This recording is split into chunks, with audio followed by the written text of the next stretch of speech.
மக்கள் தொகையும் குடியிருப்புகளும். நேற்றே அதை பற்றி லைட்டாக இன்ட்ரொடக்ஷன் பார்த்துருப்போம், அந்த லெசன்லேயே இருந்திருக்கும். மேன் அண்டு என்விரான்மெண்ட்டா அதானே பார்த்தோம். ஆமாம், ரைட். ஒரு நாட்டுக்கு மக்கள் தொகை முக்கியமா இல்லையா? மக்கள் தொகை இல்லைன்னா அந்த நாடே இல்லை. அதுவும் ஆப்டிமமாக இருக்கணும்.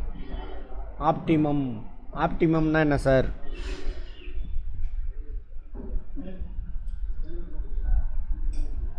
நேற்று பார்த்தோம்ல, வளங்களோட மக்கள் தொகை அதிகமாக இருந்தால் அதிக மக்கள் தொகை.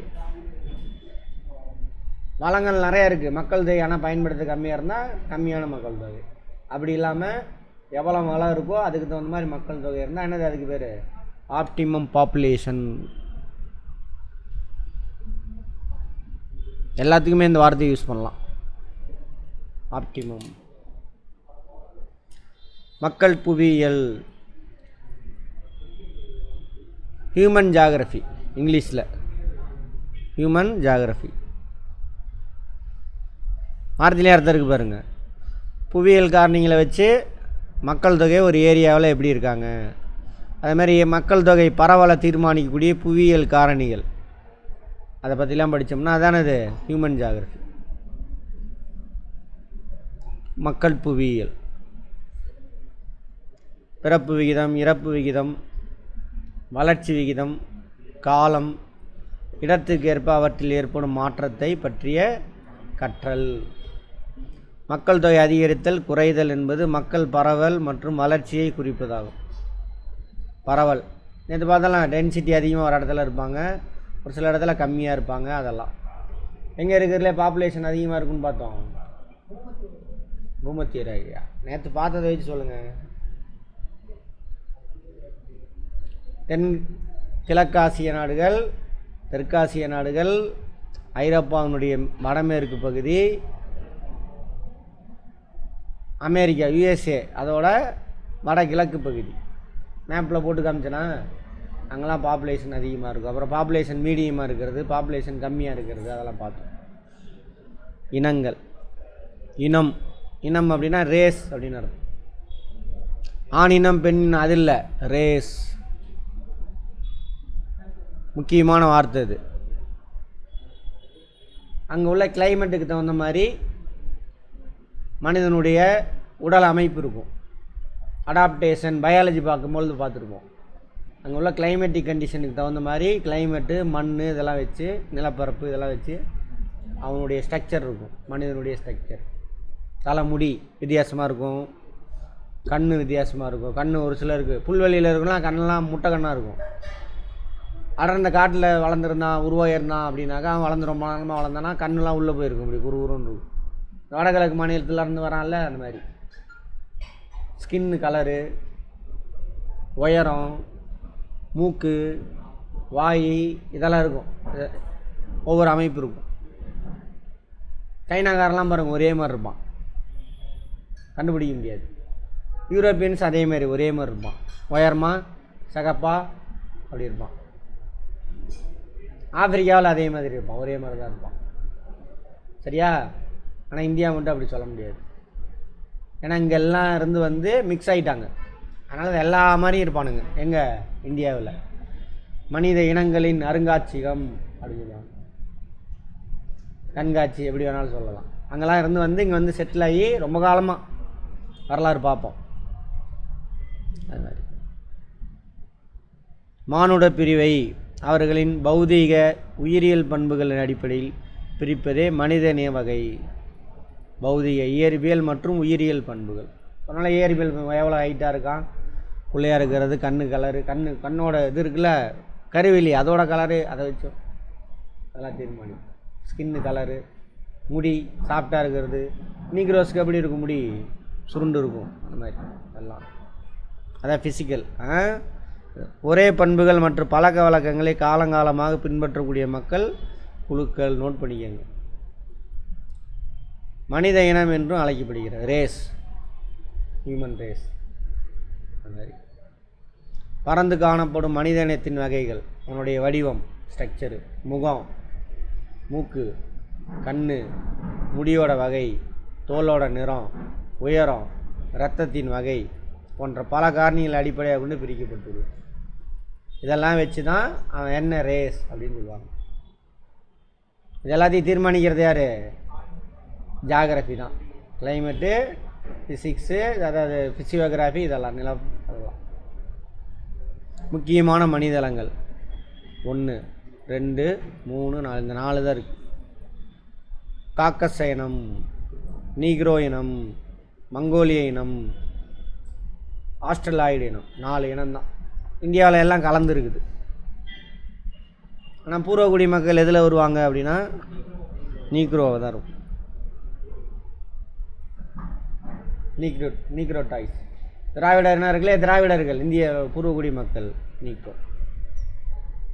அப்புறம் வந்து கலந்து எல்லாம் கலரு வெள்ளைன்னு வெளிச்சையிலேருந்து கட்டக்கரைன்னு எல்லாமே இருப்பாங்க. மஞ்சள் யார்? சீனாக்காரனுங்க, அவனுக்கு மஞ்சளாக இருப்பானுங்க, அவனுங்க உள்ளே பூந்துருப்பானுங்க.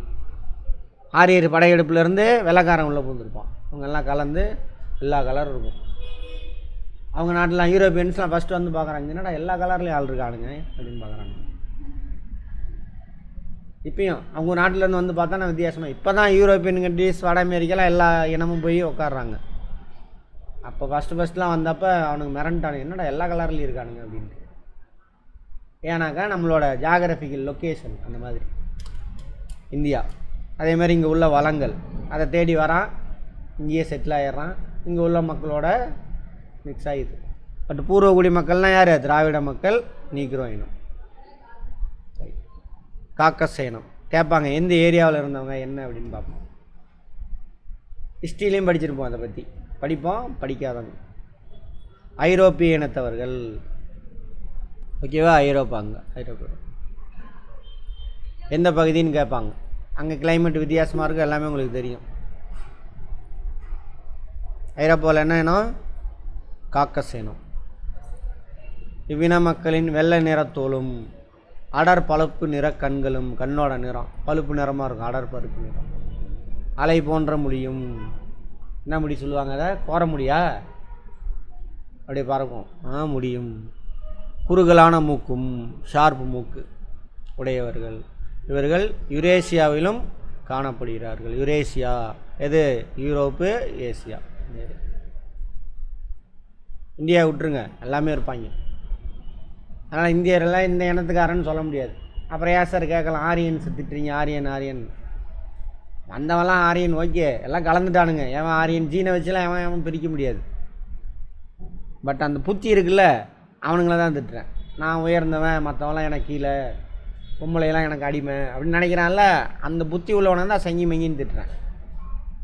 மற்றபடி நீ ஸ்கின்னை வச்சு கலரை வச்சுலாம் என்ன பண்ண முடியாது. திராவிடம் அவனு பிரிக்க முடியும், எல்லாம் கலந்துருச்சு, எல்லாம் ஜீன்லாம் மிக்ஸ் ஆகிடுச்சு. அது மிக்ஸ் ஆனதுனால தான் கொரோனாவில் கூட நம்ம ஊரில் அதிகமாக சாகலை. இந்தியாவில் பயாலஜி பார்த்தோம்ல, ஏன் ஆண் உருவானுச்சு அப்படின்னு, காம்ப்ளிகேட்டடான ஜீன் உருவாங்கணும். அதுக்கு தான் ஒரே இனத்தில் மிக்ஸ் ஆகிட்டு அடுத்த குழந்தை பிறந்தனா ஈஸியாக என்ன பண்ணணும், மைக்ரோப்ஸு போட்டு தள்ளிடும். யூரோப்பில், சீனாலாம் நிறைய பேர் செத்துருப்பான் நம்மளோட. அவன் என்ன மிக்ஸ் ஆகலை, இந்தியாவில் கம்மி. ஏன் நீக்ரோ, யூரோப்பு, ஆப்பிரிக்காவில் கூட செத்துருவானுங்க நிறைய பேர் நம்மளோட. அவன் ஒரே இனமாக இருக்கான், அண்ணன் மிக்ஸ் ஆகலை. அது இயற்கை, மிக்ஸ் ஆகணும். மனித புவியியல் என்பது மனிதன் அவனின் சுற்றுப்புறத்தை இயற்கை சூழலோ படிப்பதே. எக்கனாமிக் ஜியாகிரஃபி இதில் தான் அடங்கும். இயற்கை சுற்றுப்புறத்தோடு இந்த இனம் என்ன ரீஜனில் இருக்கான், அங்கே என்ன கிளைமேட் இருக்கோ அந்த கிளைமேட்டை பொறுத்து அவனுடைய எக்கனாமிக் ஆக்டிவிட்டி மாறும். புரிஞ்சுதா? ரைட். நீக்ரோ இனம், ஆப்பிரிக்கா. நீக்ரோ இன மக்கள் கருமை நிற கண்கள், கருப்பு நிற தோல், கருமையான சுருள் முடி, அகலமான மூக்கு, நீளமான தலை மற்றும் தடித்த உதல்களுடன் கொண்டவர்களாவார்கள். இவர்கள் ஆப்பிரிக்காவின் பல்வேறு பகுதிகளில் வாழ்ந்து வந்தனர். திராவிடர்கள் அதே தான். ஏன்னா இந்த இவனுங்க ஆரியன்ஸ் வரானுங்கள இந்தியாவுக்குள்ளே உள்ள என்ட்ராகும் பொழுது இந்த நம்ம மக்களை பற்றி வர்ணிக்கிறானுங்க.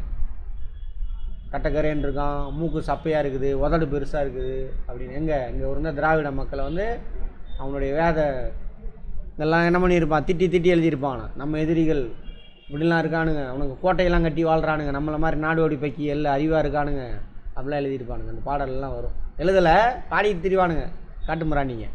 யார்? அந்த ஆரியன்ஸ். அப்புறம் கிபி 1ஆம் நூற்றாண்டுக்கு அப்புறம் தான் அவனுடைய வேதம்லாம் என்ன அவன் எழுத்தாக மாறும். அது வரைக்கும் எழுதலை. அவனுக்கு விட்ட புருடா எல்லாம். அப்போ பையனுக்கு சொல்லி கொடுப்பான், பையன் இன்னொருன்னு சொல்லி. அந்த மந்திரம் இருக்குல்ல, வீட்டிலலாம் ஓதுறாங்கல்ல, இப்போது யாங்கெல்லாம் நடத்துனீங்கன்னா அந்த மந்திரம் தான் அதெல்லாம். உனக்கு புரியாது, யாருக்கும் புரியாது. அடுத்தது மங்கோலியனம்.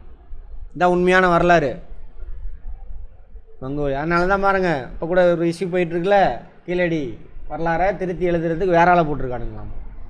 அவன் ஆய்வு செஞ்சவர், நான்லாம் ஒன்றும் அது கொடுத்து 9-10 வருஷம் ஆகுது, இன்னும் அறிக்கை வெளியிட மாட்டேங்கிறானுங்க. அந்த ஆய்வு செஞ்சவர் என்ன பண்ணுறாரு, நான்லாம் திருத்திலாம் கொடுக்க மாட்டேன், அது கிரிமினல் மாதிரி, கிரிமினல் குற்றம் அப்படின்றார். ஏன் அந்த வந்தாலும் ஆரியன்ஸ், அவனுக்கு தான் அந்த சங்கி மங்கி குரூப்பு, அவனுக்கு இது ஏன் நாடுன்றான்.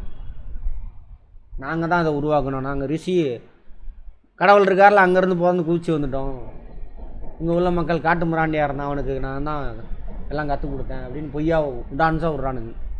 அதுக்காக அவன் நதியை ஒன்று தேடிட்டு இருக்கான், சரஸ்வதி நதின்ட்டு. சரியா? சரி, பார்ப்போம் வரலாறு எல்லாம் பார்ப்போம். அடுத்தது மங்கோலியன மக்கள் பொதுவாக ஆசிய அமெரிக்க இனத்தவர்கள். மங்கோலியன் அது என்ன சார் ஆசிய அமெரிக்கா, எங்கே சார் லிங்க்கு? இங்கே ஒரு லிங்க் இருக்கா? இது அப்படியே லைட்டாக அப்படி வந்துடும். இது ஆசியா ஒரிஜினல் பீப்புள். அவர்கள் வெளிர் மஞ்சள் முதல் பழுப்பு நிற தோல் வரைக்கும் நீளமான முடி, தட்டையான மூஞ்சி, எப்படி இருக்கும், சப்பையாக இருக்கும் அமைப்பு, பெரிய தலை. இதெல்லாம் தீர்மானிக்கிறது யார்? கிளைமேட்டு, ஜாகிரபிக்கல், ஃபிசிக்கல் ஜாகிரபி தான் தீர்மானிக்கும். அதை யாரும் தீர்மானிக்க முடியாது. இதில் எந்த கலரும் உயர்ந்ததும் கிடையாது, உயரமானவன் ஆண் பெண் யாருமே உயர்ந்த, எல்லோரும் சமங்க. எவன் போட்டியில் ஜெயிக்கிறான் வாழ்ந்துட்டு போயிட்டுருப்பான், அவ்வளோதான். சரியா? ஆனால் நம்ம ஊர் மக்கள் வெள்ளையை கண்டா அடாடா வெள்ளையாக இருக்காருப்பா பயங்கரமான, கருப்புனா கேவலம், கருப்பும் கலர் தான், நம்ம தானே, நம்ம வெள்ளையா. ஆனால் என்ன பண்ணுறோம், நம்ம கருப்புனா ஏதோ தாழ்ந்தது மாதிரி, வெள்ளைனா உயர்ந்தது மாதிரி, அப்படி ஒரு கண்ணோட்டம். ஏன்னா சினிமா கூத்தாடி பசங்க எல்லாம் சினிமாவெல்லாம் என்னது, கருப்பாக இருந்தாலும் பெயிண்ட் அடிச்சு விட்டு வெள்ளையாக தான் காட்டுறான். அப்போ தான் படம் ஓடுது. ஓ, அதை பார்த்துடுறது சின்ன வயசுலேருந்து. ஓ, வெள்ளையாக இருந்தால் தான் ஹீரோ போல் இருக்கு அப்படி நிறைய பேத்துக்கு. சரியா? ஏன் ஸ்கின் கருப்பாக இருக்குது, மெலனைன் அதிகமாக இருக்கும், அவ்வளோதான். அடுத்தது மற்றபடி உணர்ச்சி எல்லாம் ஒரே சந்து தான்.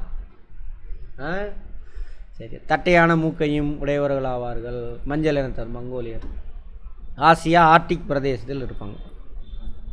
ஆசியாவில் இந்த ஆர்டிக், ரஷ்யா இதெல்லாம் அந்த மாதிரியான மக்கள் தான். மங்கோல்ஸு, மங்கோலியா தான் மங்கோலியா. சீனாக்காரன் இந்த ஏரியாவில் இருப்பானுங்க. அங்கேருந்து வந்தவன் நம்மளுங்க இருப்பானுங்க. நேபாளிஸ் கூட அதே மாதிரி தான் இருப்பான். அப்புறம் வடகிழக்கு மாநிலம் இருக்கானுங்களா, அவனுங்களாம் அது மாதிரி தான் இருப்பானுங்க. இங்கே இருக்குது வடகிழக்கு மாநிலம் மங்கோல்ஸ். மணிப்பூர், நாகாலாந்து அங்கெல்லாம் இருக்கல அதெல்லாம். அப்புறம் கொரியா, ஜப்பான். ஆனால் கொரியாவிலையும் ஜப்பான்லேயும் அப்போயே நம்ம வாணிக தொடர்பு தமிழர்களுக்கு அவங்களுக்கு இருந்திருக்கு. அங்கே நம்ம நாட்டு பெண்கள்லாம் திருமணம் பண்ணி கூட்டிகிட்டு போயிருக்காங்க 2000 வருஷத்துக்கு முன்னாடியே. ஏன்னா நம்மளுடைய ஜாகிரபிக்கல் லொக்கேஷன் அப்படி. நம்மனாக்கா தமிழர்களை சொல்கிறேன், திராவிடர்களை சொல்கிறேன். சரியா? அடுத்தது ஆஸ்ட்ரலாய்டு. ஆஸ்திரேலியான்னு வருதா? ஆஸ்ட்ரலாய்டு. அகலமான மூக்கு, சுருள் முடி, கருப்பு நிற தோல், குட்டையானவர்கள். ஆஸ்திரேலியா மற்றும் ஆசியாவில் வாழ்ந்து வருகின்றனர். இந்த ஏரியாவில்னு வச்சுக்கோங்க பழங்குடியின மக்கள். ஆனால் இப்போ எல்லாம் அங்கே யூரோப்பியன்ஸ் தான் நிறைய பேர் ஆஸ்திரேலியாவில் இருக்கானுங்க. சார் எப்படி சார் ஆஸ்திரேலியா ஒரே இனத்தில் இருக்காங்க? அப்படின்னா இதெல்லாம் ஒன்றா இருந்தது. ஜாகிரபியில் பார்த்தோம்ல, ஒரே இடத்துல தான் இருந்துச்சு, பிரிஞ்சு போகுது. என்ன விக்னேஷ் ஞாபகம் இருக்கா? எங்கே காணும் நேற்றுலாம்? அடுத்தது இந்தியாவின் இனங்கள். மனித நாகரிகத்தின் தொட்டில் ஒன்றாக இந்தியா திகழ்கிறது. வட இந்தியாவில் திராவிடர்களின் தோற்றம் பண்டைய சிந்து சமவெளி நாகரிகத்திலிருந்து தோன்றின என நம்பப்படுகிறது. வட இந்தியா இல்லை, பண்டைய இந்தியா, இந்தியா முழுவதுமே. சிந்து சமவெளி மக்கள் தான் யார்? திராவிடர்கள். இதை நம்ம புரிஞ்சு படிக்கலை, அதனால தான். இதில் வேறு எங்கெல்லாம் ஒரு கூத்தாடி போயிலுங்க திராவிடன் பேர் வச்சுக்கிட்டு அயோக்கியத்தனம் பண்ணிட்டு தரானுங்க. அந்த சங்கி மங்கி பயல்களுக்கு சிஞ்சாடிச்சிட்டு தரானுங்க. அதுக்கு அவங்க கட்சியில் இருக்கலாம் கூமுட்டைங்களாக இருக்கானுங்க. அதுதான் காரணம். யாரை சொல்கிறேன்னு தெரியும்னு நினைக்கிறேன். அதுக்கு நிறைய படிக்கணும், உண்மையான அறிவு வரணும். அவ்வளோ. பிற்காலத்தில் இந்தோ ஆரியர்களின் வருகைக்கு பிறகு, இந்தோ ஆரியர்கள் யார்? அந்த சங்கி மங்கி குரூப்பு, யூரோப்லேருந்து வராங்களே. ஆனால் வந்த எல்லாத்தையும் சொல்ல முடியாது. எல்லாம் மிக்ஸ் ஆகி திராவிட கோட்பாடு சித்தாந்தம் உள்ளவங்களும் இருக்காங்க. அதெல்லாம் ஓகே, எல்லாம் மிக்ஸ் ஆகிடுச்சு. அங்கேருந்து ஆண்கள் மட்டும்தான் வந்தான். இங்கே உள்ள பெண்களோட உடல் உறவு வச்சுக்கிட்டு அவங்களுக்கு பிறந்த குழந்தைலாம் மிக்ஸ் ஆகி போச்சு. அதனால் யாரும் எதையும் சொல்லவும் முடியாது. திராவிட மக்கள் இந்தியாவின் தென்பகுதிக்கு அப்படியே தான் அங்கேயும் இருந்தாங்க, இங்கேயும் இருக்காங்க. இதுவே தப்பு தான்.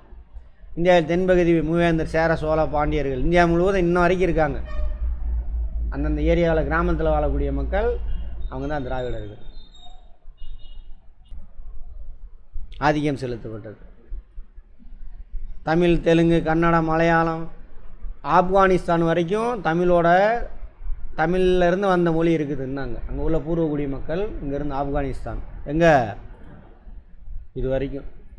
இன்னும் பாகிஸ்தான், இங்கே வடகிழக்கு மாநிலம், அவங்களுடைய பூர்வகுடி மக்களுடைய மொழி எடுத்தாக்கா நம்ம தமிழ்லேருந்து வந்தால் தானே தெலுங்கு, மலையாளம் அதெல்லாம் எழுத்துக்களுக்கு வார்த்தைக்கு ஒரே மாதிரி உச்சரிப்பு இருக்குல்ல. அந்த மாதிரி உச்சரிப்பு கொண்ட வார்த்தையெல்லாம் இன்னும் அங்கேயே இருக்குது. அதே பொருள் இப்போ ஊர் காவேரின்னு ஆறு இங்கே ஓடிட்டு இருக்காமல் எங்கே பாகிஸ்தானில். நம்ம ஊரில் வச்சுருக்கோம்ல பேர் அப்படியே. அதனால நான் சொல்ல, வரலாற்று அறிஞர்கள் ஆய்வு செஞ்சு சொல்லியிருக்காங்க. அந்த சிறப்பை நம்ம தெரிஞ்சிருக்கணுமா வேணாமா? அதனால தான் அந்த கூமுட்டைங்கெல்லாம் ஏதோ ஓட்டுக்காகவும் பதவிக்காகவும் முன்னாடி சுற்றிக்கிட்டு இருக்காங்க. அவங்க இந்த பக்கம்லாம் வரவே முடியாது, அரகுரப்பயிலுங்க. அதான் அந்த கட்சியிலே வேறு போய் சேர்ந்துக்கிறாங்க. யார்? ஆட்டுக்குட்டி கீட்டுக்குட்டிலாம் இருக்காங்கல்ல, இதுங்கெல்லாம் ஆட்டுக்குட்டி யார்? துளு. இதெல்லாம் திராவிட மொழி குடும்பம். இந்தியாவின் தென்பகுதியில் வாழ்ந்து வருகிறோம். மறைக்கிறானுங்க. தென்பகுதி மட்டும் இல்லை, இந்தியா துணைக்கண்டம் முழுவதும். அதனால் நம்ம சிஎம் சொல்லுவார் பாருங்க, இந்திய துணைக்கண்டம் அப்படின்னு வந்து சொல்லுவார். முழு பரவி இருந்த மக்கள் பூர்வகுடி மக்கள். மதம் இப்போ என்ன, எத்தனை இனம் பார்த்துருக்கோம்? எத்தனை? 4. காக்கஸ்தான் எங்கே இருக்குது? யூரோப் மட்டும். ஐரோப்பா, யுரேசியாவிலையும் பரவி இருக்காங்க. நீக்ரோ இனம் ஆப்பிரிக்கா, இந்தியாவில் எல்லா இனமும் இருக்குது. அது ஒன்றும் சொல்ல முடியாது. Mongolia, Asia, America. Australia, Australia, Asia. Right. அப்புறம் இன்னொன்று சொல்கிறாங்க, ஆஸ்திரேலியாவில் இப்போ ரீசெண்டாக ஒரு 2 வருஷத்துக்குள்ள வந்த நியூஸ், எல்லாம் நியூஸ் பேப்பரில் தான் வரும். நியூஸ் பேப்பர் படிக்கிறீங்களா எல்லோரும்? இப்போ வந்துட்டிங்கன்னா படிக்க ஆரம்பிச்சிருங்க, அப்போ தான் நியூஸ் பேப்பரே புரியும். அதுக்கு முன்னாடி ஏதோ வாசிப்பீங்க, சும்மா வாசிப்பீங்க நியூஸு, ஒன்றும் புரியாது. யுக்ரைன் எங்கே இருக்குதுன்னு தெரியாது. ஏன்டா ரஷ்யாவுக்கு அவனுக்கு சண்டைன்னு தெரியாது. நம்ம கிளாஸ்க்கு வந்துட்டிங்கன்னா புரியும் என்ன ஏது அப்படின்னு. அப்புறம் இங்கே சயின்ஸ்லாம் பார்க்குறோம்ல, அதோட லேட்டஸ்ட் அப்டேட் வரும். இந்த ஹிஸ்ட்ரியை பற்றி இப்போ நியூஸ் வரும், அமர்நாத்தை பற்றிலாம் வரும். போய் படிங்க, படிக்க ஆரம்பிச்சிடணும். கரண்ட் அஃபேர் நிறைய கொஸ்டின் வருது. எல்லோரும் டெய்லி நியூஸ் பேப்பர் படிக்கணும், எல்லா சப்ஜெக்ட்டும் முடிச்சுட்டு. அதில் எது அடிக்கடி வருதோ அதுதான் நியூஸாக வரும். அதுக்கு ஒரு புக்கை வச்சுட்டு படிச்சுட்டு இருக்கக்கூடாது. கரண்ட் அஃபேர்னு ஒரு புக்கு வாங்கி படிச்சுட்டு இருப்பானுங்க. அந்த வேலையை பண்ணாதீங்க.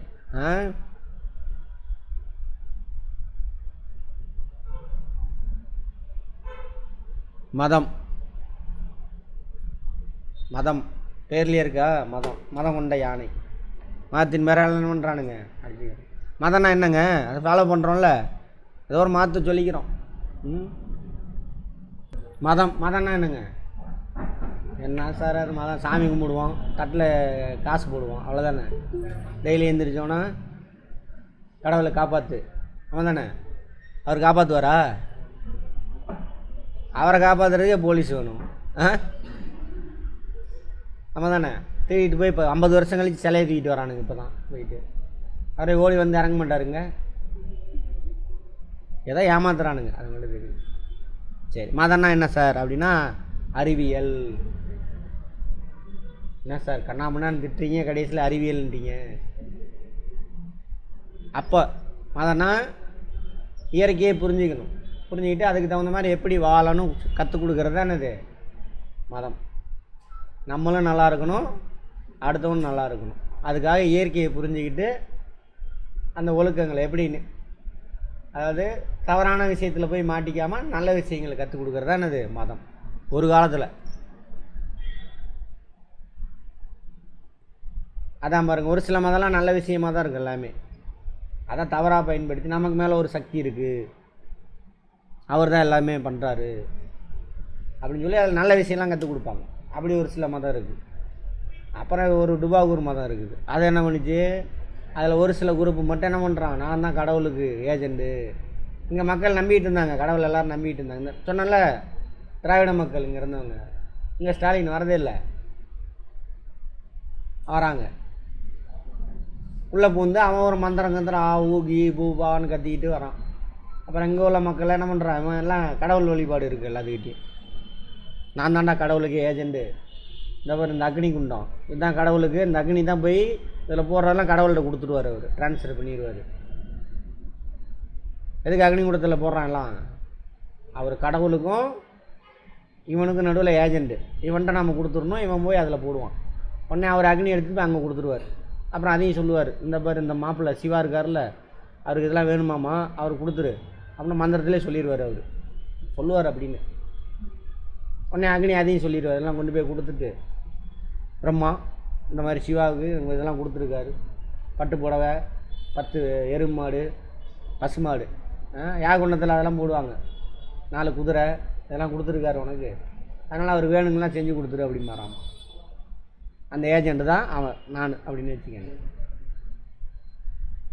அந்த மாதிரி இங்கே உள்ள மக்களை ஏமாற்றி நான் தான் கடவுளுக்கு ஏஜெண்டுன்னு இந்த மக்களோட உழைப்புலேயே சாப்பிடாமல் நான் உட்காந்துக்கிட்டு இருக்கேன் இன்றைக்கி வரைக்கும். சரி, வேலை செய்யாமல் சாப்பிட்டுட்டு கொளுத்து போய் உட்காந்துருக்கேன்.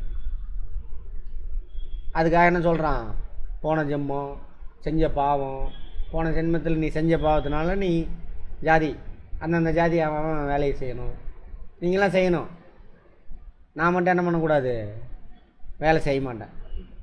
நான் வேலை செஞ்சாக்கா அடுத்த பிறவியில் பண்ணியாக பிறப்பேன், நாம் பிராமணன் வேறு யாரும் இல்லை அப்படின்னு சொல்லிவிட்டு ஊரை ஏமாற்றிட்டு கடவுள் பேரை வச்சு இப்படி ஒரு மதம் இருக்குது. கொஞ்சம் நல்ல மதமும் இருக்குது. அதெல்லாம் உண்மையான மதம்னா என்ன அர்த்தம், நல்ல விஷயத்தை கண்டுபிடிச்சி எல்லோரும் சந்தோஷமாக வாழ்கிறதுக்கு அறிவுரை சொல்கிறது தான் உண்மையான மதம். இது ஒரு சில சுயநலவாதினால என்ன ஆயிடுச்சு, இப்படி மாற்றிட்டானுங்க. அப்படி ஒரு மதம்னா கேட்டால் புனிதமான மதம், அந்த மதம் இந்த மதம் பயங்கரமாகவுமானுங்க. இருக்கிறதுலே கொடுமையான மோசமான மதமே அதுதான்.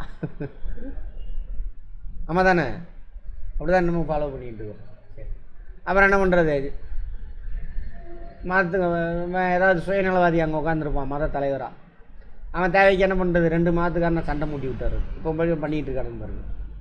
அப்புறம் ஜாதி புருஷன் பொண்டாட்டிக்குள்ளே சண்டை மூட்டி விடுறது, பொண்டாட்டி அடக்கி வை, பொம்பளை பிள்ளையை அடக்க ஒடுக்கமாக இருக்குது சொல்லு, படிக்க விடாத, படித்தா அவ்வளோதான், சொத்து கொடுக்காத அவ்வளோதான், குடும்பத்தை பிரிச்சுடுவா, அடிமையாக வீடான்னு சொல்லி கொடுக்குறான். எது சொல்லி கொடுக்குது இங்கே உள்ள இந்த மதம். வீட்டுக்குள்ளே பிரச்சனை, வெளியில் வந்தால் ஜாதி பிரச்சனை, அவன் உனக்கு கீழே, அவனுக்கு கீழே அவன் மேலே வரக்கூடாது அப்படின்னு சொல்லி கொடுக்குது. சொல்லி தரானுங்களா? நான் என்ன பண்ணுவேன், சொகுசா மேலே உட்காந்துங்க, உங்கள் எல்லாத்துக்கும் மேலே நான் தான் கடவுள்கிட்ட பேசிக்கிட்டு இருக்கேன் ஏஜென்ட், நீங்களாம் உழைப்பீங்க, நான் வேலை செய்ய மாட்டேன். அப்போ சண்டையை மூட்டி விட்டு அவன் நோம்பி கும்பிட்டுருப்பானுங்க ஒரு குரூப்பு.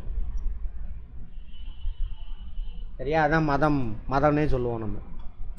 ஆனால் உண்மையான மதத்தோட கான்செப்டே வேறு. அப்புறம் இதே மாதிரி உலக நாடுகளில் நிறையா நாட்டில் பெரிய ஆளுங்க வலிமை படைச்சா அடுத்தவனை சொரண்டியை தின்னுட்டு இருக்கானுங்க கடவுள் பேரை சொல்லி. அவனுங்கெல்லாம் சிந்திக்க ஆரம்பிச்சிட்டானுங்க. முன்னாடியே கலீலியோ 15ஆம் நூற்றாண்டுலாம் சிந்திக்க ஆரம்பிக்கிறாரு. அங்கேயும் மதத்தை தான் அவனுக்கு கற்பிக்கிறாங்க. மதம் கடவுள் சொன்னார்னு சொல்லி எழுதி வச்சுருப்பானுங்க. அப்போ அதை கேள்வி கேட்க முடியுமா?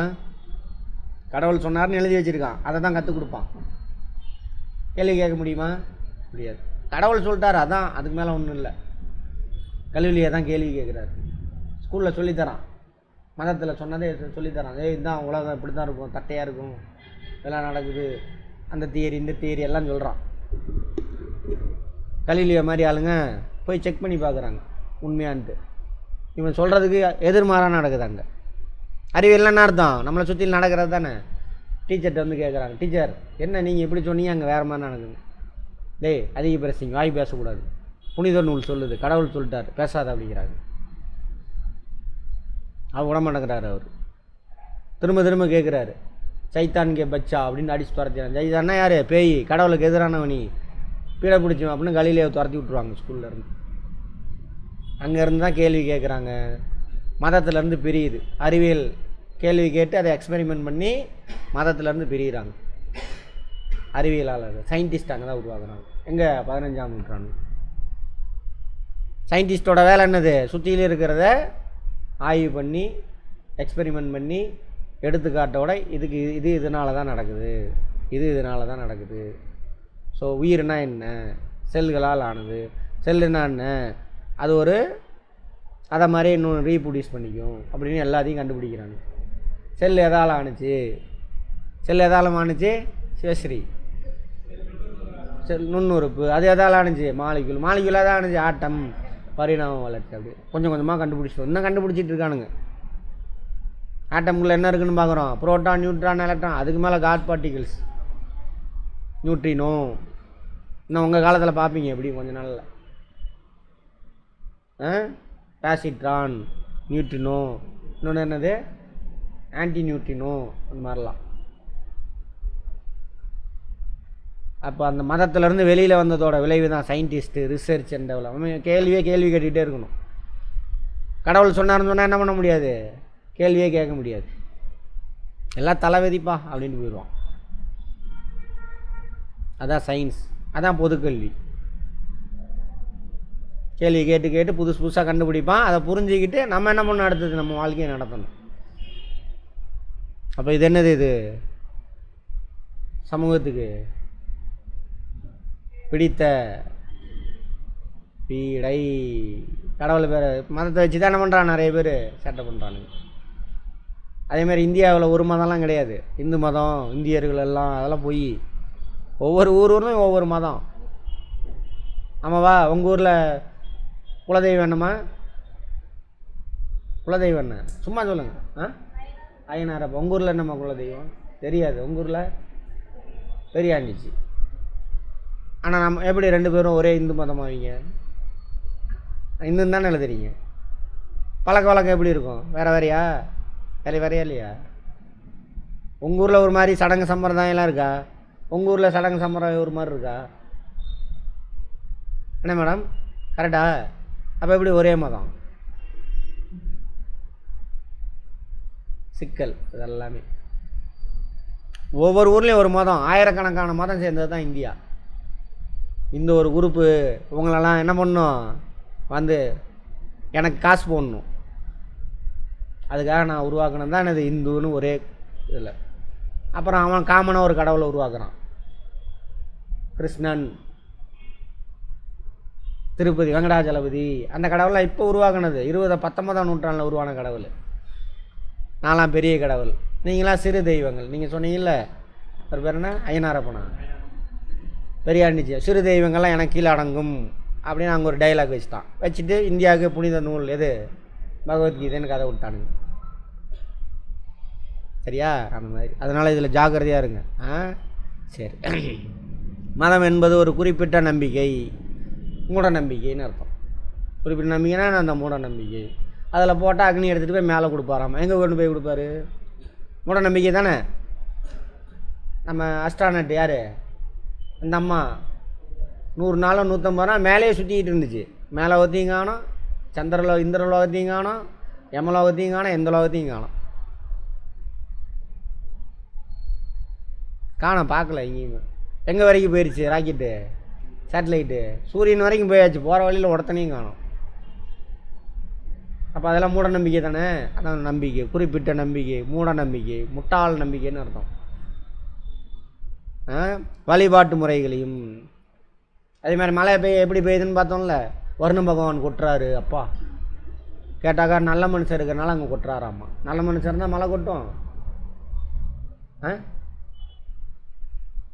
நல்ல இல்லைன்னா மழை கொட்டாதா? மழை ஏன் பெய்யுதுன்னு கண்டுபிடிச்சோம்ல, படிச்சிட்டோம்ல. அதுக்கு வேறு ஒரு வருண பகவான் இருக்காராம்மா. அப்புறம் அக்னி பகவான், அவர் வேறு ஏஜெண்ட்டு. அதெல்லாம் சரி கொண்டதாகும். இது மனிதர்களை மனித சமுதாயத்துடன் சேர்க்கிறது. அப்படியா? சேர்க்குதா? அப்படியே பண்ணுறானுங்க திருட்டு பசங்க. அப்படி தான் இருக்கணும், ஆனால் அப்படி பண்ணுறதில்ல. மதம் ஒரு குழுவின் அடையாளமாகவும் கலாச்சார புரிந்திடும் அடையாளமாக திகழ்கிறது. பழைய கதை முட்டாளுங்களாக சேர்ந்துட்டு பண்ணுற வேலை அதெல்லாம். அறிவியல் பூர்வமாக மாறிட்டோம்னா மாறிடுச்சு.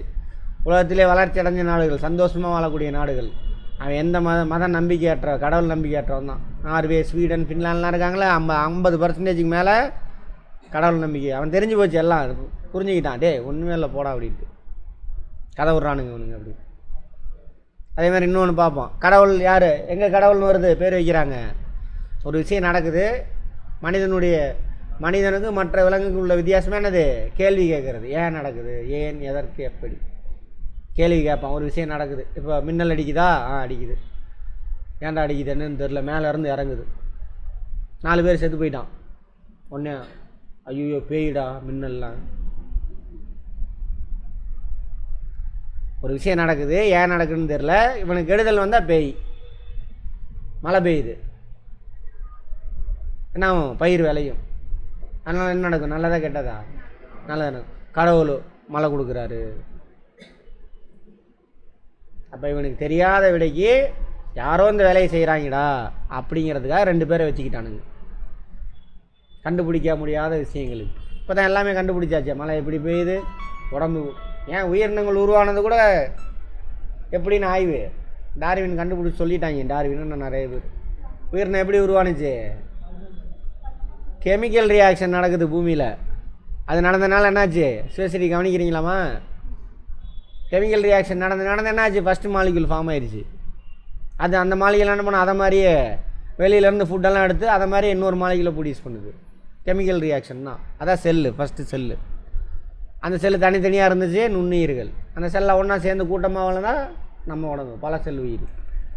பரிணாம சூழ்நிலைக்கு தகுந்த மாதிரி என்னாச்சு, அது அதோட தகவமைப்பு தன்னை மாற்றிக்கிச்சு. இப்போ நம்ம இது வரைக்கும் இப்படியே இருக்க மாட்டோம். நம்ம எப்படி நம்ம உடம்பை பயன்படுத்துகிறோமோ அது மாதிரி என்ன ஆயிரும், நம்ம உடம்பு மாறிடும், பரிணாம வளர்ச்சி அடையும். நம்மளோட பின்னாடி வர நம்மளோட கொடூரனாக இருப்பாங்க. அதான் பழமொழி இருக்குல்ல, தாய் 8 அடினா குட்டி 16.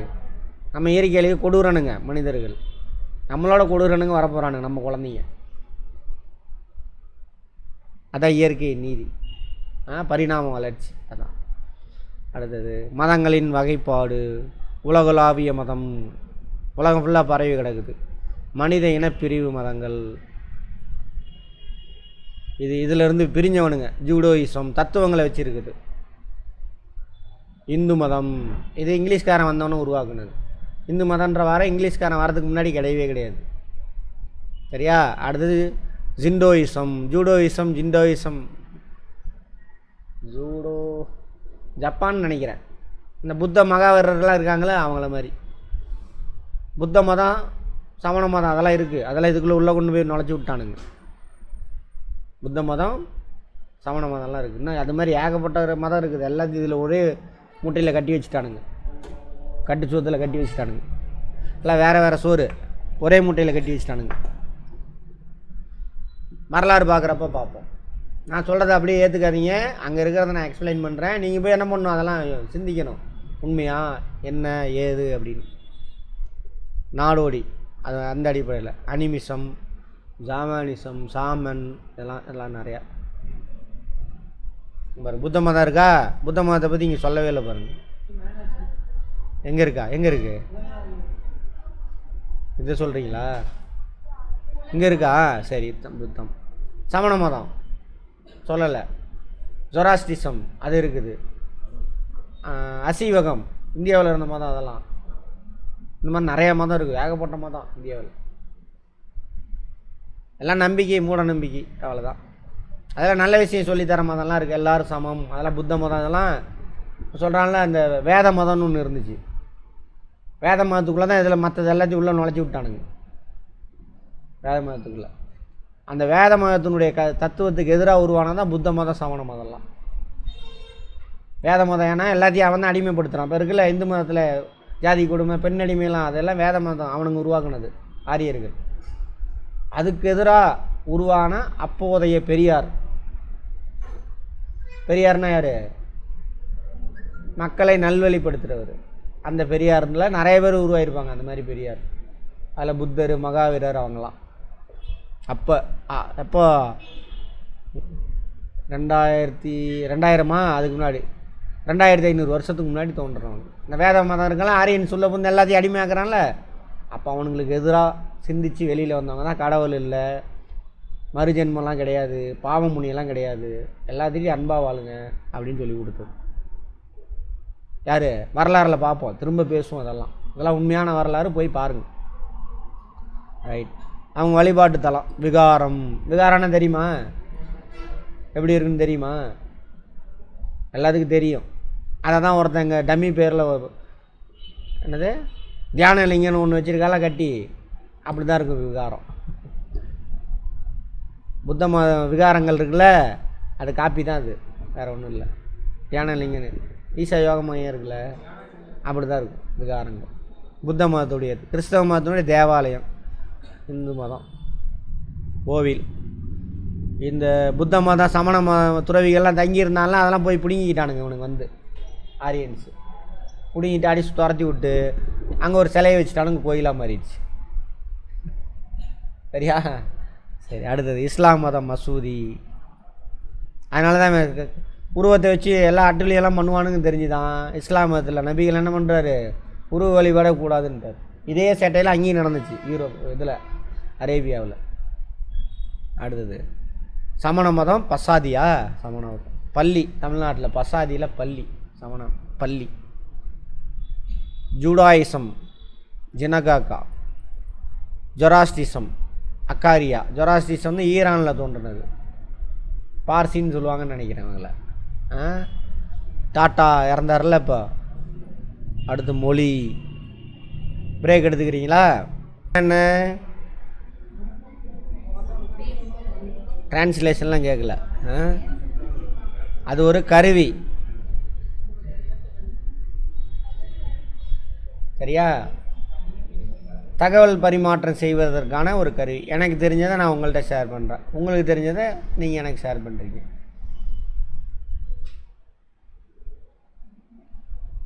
அதான், அது ஒரு கருவி. அதுக்கு நாலேஜ் கிடையாது. நாலேஜ்னா என்ன அர்த்தம்? ஒன்று நமக்குள்ளேயும் நம்மளை சுற்றிலையும் என்ன நடக்குது அப்படின்னு கற்றுக்கிட்டோம்னா அதுதான் நாலேஜ். அந்த நாலேஜை கற்றுக்கிறதுக்கு ஒரு மொழி வேணும். அது மாதிரி கற்றுக்கிட்டதை அடுத்தவங்களுக்கு கற்றுக் கொடுக்கறதுக்கு ஒரு மொழி வேணும். உனக்கு தேவையானதை பெறுறதுக்கு ஒரு மொழி வேணும். அவ்வளோதான் கருவி. நாலேஜ் வேறு, மொழி வேறு. கொஷின் கேட்டிருக்காங்க முன்னாடியே. மொழியானது கலாச்சாரத்தை பரப்பும் ஒரு பிரதான கருவி. எங்கிட்டு போயிருக்கா பாருங்க. ஒருவர் மற்றவருடன் தொடர்பு கொள்வதற்கு எழுத்து வடிவிலோ, எழுத்து வடிவனா இதுதான் வரி வடிவம், ஒலி வடிவிலோ சத்தம் மொழி பயன்படுகிறது. அரசியல், பொருளாதார, சமூக மற்றும் மத செயல்பாடுகள் கருத்துக்களை ஏதோ ஒன்று, அது அரசியலாக இருக்கட்டும் பொருளாதாரமாக ஏதோ ஒன்று, ஒருத்தனுக்கு தெரிஞ்ச கருத்தை இன்னொருத்தனுக்கு பரிமாறுறதுக்கான கருவி. உலகின் முக்கிய மொழிகள் தமிழ், சீன மொழி, ஆங்கிலம், ஸ்பானிஷு, போர்ச்சுகல், ரஷ்யம், அரபிக், ஜெர்மன் முக்கியமான மொழிகள். இந்திய மொழிகள். இந்தியாவோட தேசிய மொழி எதுமா? தேசிய மொழின்னு ஒன்று இந்தியாவுக்கு இல்லவே இல்லை. அலுவல் மொழி, ஒன்றிய அரசாங்கத்துக்கான அலுவல் மொழி தான் இது.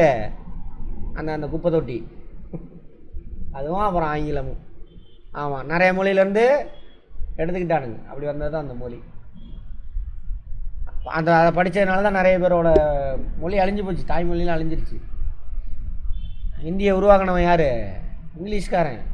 இவனுங்கெல்லாம் முட்டாளாக்கிறதுக்காக உருவாக்கணும். இதே மாதிரி இந்த இந்தோனேசியா இருக்குல்ல, நிறையா தீவுகள் சேர்ந்தது தான் அந்த நாடு. நிறைய மொழி இருந்துச்சு அங்கே. காமனாக ஒரு மொழி இங்கிலீஷ்காரன் தான் உருவாக்கி அந்த மொழியை அங்கே வச்சுட்டான்.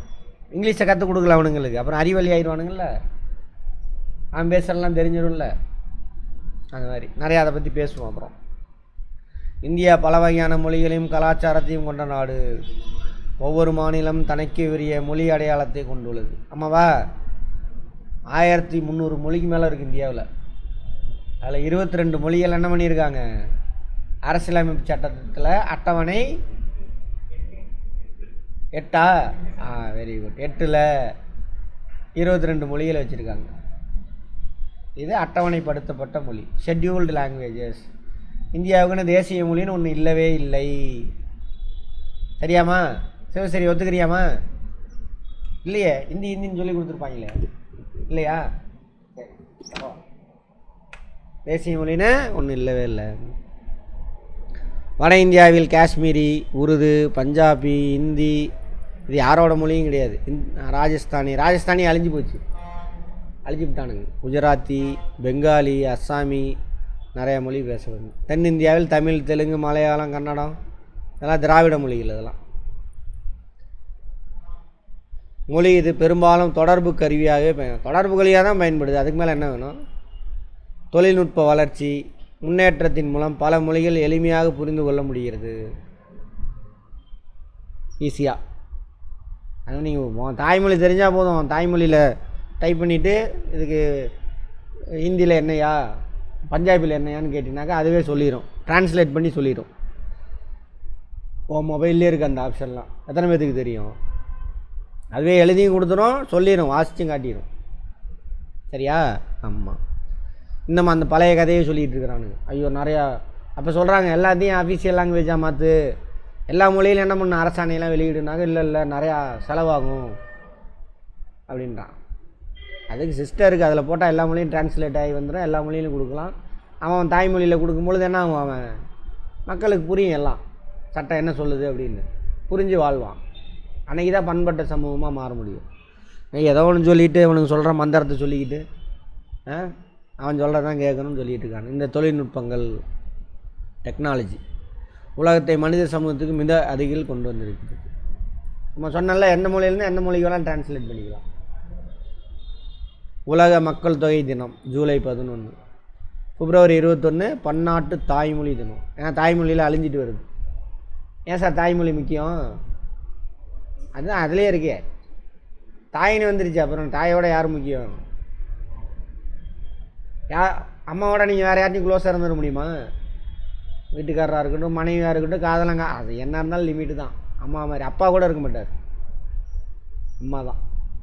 எந்த பிரச்சனைனாலும் ஃபஸ்ட்டு எங்கே போய் சொல்லுவோம்? அது மாதிரி தாய்மொழியில் படிக்கும் பொழுது எல்லா விஷயம் புரியும். தாய்மொழி ஒரு பறவைக்கு வந்துட்டு கால் மாதிரி, மற்ற மொழிலாம் சும்மா ரெக்கை மாதிரி. என்ன சார் சும்மா ரெக்கன்ட்டீங்க அப்படின்னு. ஏன் எவ்வளோ பெரிய ரெக்கை இருந்தாலும் கால் இருந்தால் இல்லைன்னா பறக்க முடியாது. அங்கே தான் இங்கே நம்ம இந்தியாவில் பிரச்சனையே அதுதான். எவனும் தாய்மொழியில் படிக்கிறது இல்லை, படித்தாலும் மனப்பாடம் பண்ணி போடுறான். மனப்பாடம் தானே பண்ணுறோம், புரிஞ்சு படிக்கிறது, வார்த்தைக்குள்ளேயே அர்த்தம் இருக்கும். அதனால தான் வெறும் இன்னமும் கார்ப்பரேட் கம்பெனிக்கு வேலைக்கு போகிற வேலைக்காரனாகவே ரெடி ஆகிட்டு இருக்கோம். எதுவும் கண்டுபிடிக்கிறது இல்லை, எதுவுமே இல்லை. அது மாதிரி ஒவ்வொரு ஆண்டும் ஜனவரியில் வரும் 3வது ஞாயிற்றுக்கிழமை தான் அது உலக மத நல்லிணக்க தினம். மத நல்லிணக்கம் வார்த்தையை புரிஞ்சுக்கோங்க. மத நல்லிணக்கம், டாலரன்ஸ், ரிலீஜியஸ் டாலரன்ஸ்.